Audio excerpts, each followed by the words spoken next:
বাংলাদেশের সকল বিপদের সময় বুকে তাজা রক্ত ঢেলে দেওয়ার জন্য রাজপথে অবস্থান নিয়েছে।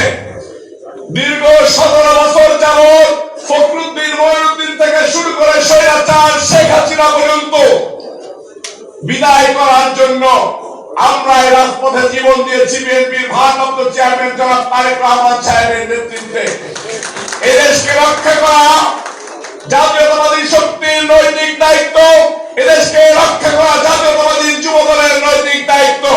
এদেশের স্বাধীনতা সার্বভৌমত্ব গণতন্ত্র রক্ষার জন্য অতীতের ন্যায় বাংলাদেশ জাতীয়তাবাদী যুব দল বুকের তাজা রক্ত ঢেলে দেবে ইনশাআল্লাহ সারাটা জীবন।